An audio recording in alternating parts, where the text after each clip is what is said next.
Allez, on va mettre tout ça en œuvre. Donc tout simplement, je vous rappelle, je suis dans la deuxième action, organiser ces données. Et donc ce que je vais faire, c'est que je vais reprendre mon exemple. Donc vous allez voir que ici je retrouve mes 4 tables achat, client, produit et vente.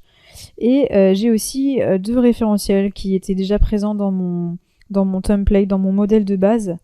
Et donc un calendrier au niveau des jours et un autre au niveau des mois. Donc c'est des tables toutes simples, hein, je vous les montre rapidement. Calendrier jour, c'est donc j'ai des dates qui commencent, je crois en 2015. Enfin voilà, c'est pas dans l'ordre, mais avec tout un certain nombre d'éléments liés à cette date, donc l'année, le mois, le nom du mois, la clé mois-année, un index mois-année, le trimestre et le numéro de la semaine de l'année. Voilà, tout simple. Et puis deuxièmement, lié à ce calendrier jour, j'ai un calendrier mois, donc même chose, mais à l'échelle du mois, donc le nom du mois, l'année, le numéro du mois, une clé mois-année sous un format différent, la date du premier jour du mois et un petit index. Voilà. Donc ça c'est tout simple, c'est mes 2 référentiels et vraiment calendaires. Donc ici quand je vais dans ma vue des relations, vous voyez que je retrouve donc mes tables. Alors mes calendriers jours et mois c'était prévu par le modèle que je vous fournis, donc elles sont déjà là. Et ensuite j'ai mes 4 tables. Donc ici, première étape, ce que je vais faire, c'est déjà que je vais organiser visuellement mes tables. Donc je vais prendre mes tables de fête, donc ma table d'achat et ma table de vente, et je vais les mettre en bas puisque ce sont des tables de fête. Et puis là, je vais hiérarchiser mes 2 tables de dimension produits et clients qui sont en fait au même niveau finalement. Et puis mon référentiel calendaire le plus micro qui est ici au niveau 1 et le référentiel sur le mois au niveau 2. Voilà, donc là j'ai hiérarchisé visuellement mes tables.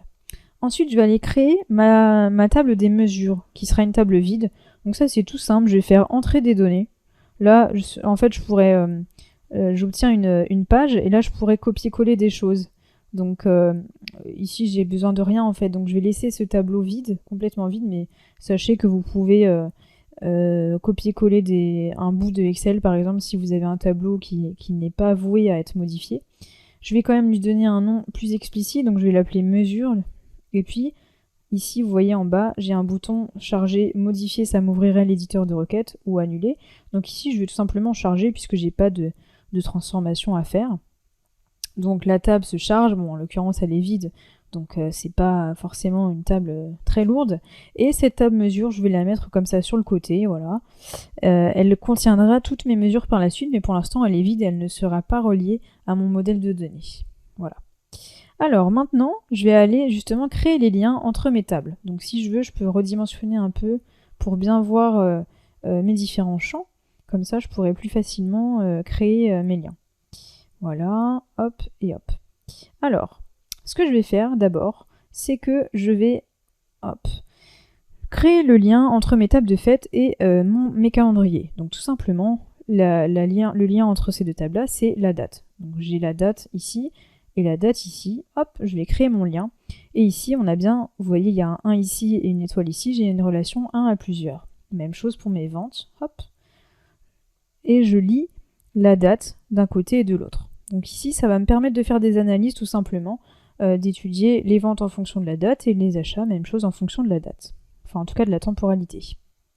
Que ce soit au niveau des jours ou au niveau des mois, puisque bien sûr, j'ai aussi un lien entre mes 2 référentiels calendaires.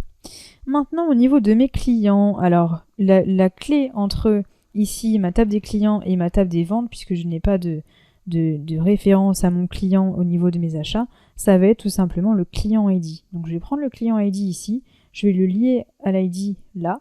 Donc vous voyez que c'est pas nécessaire que mes clés aient la même dénomination, hein, le même nom de champ.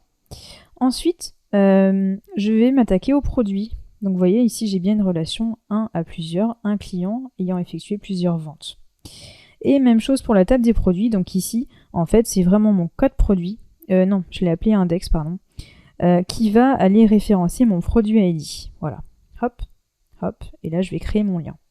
J'ai une relation 1 à plusieurs puisque un produit a fait l'objet de plusieurs ventes.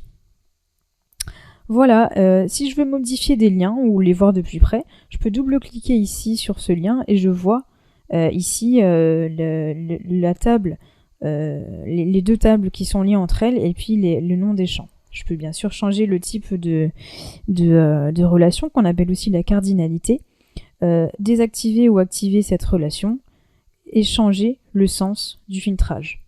Ça, c'est plutôt une option avancée. Moi, je vous conseille le sens unique. Pour ce qui est du double sens, c'est quand même plus perfectionné. On verra ça dans les options avancées. Voilà.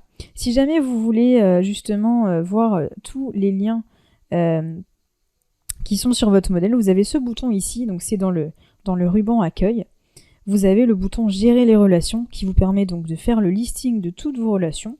Et puis vous pouvez évidemment cliquer sur une relation et la modifier, ce qui vous amène à l'écran que je vous ai montré juste avant.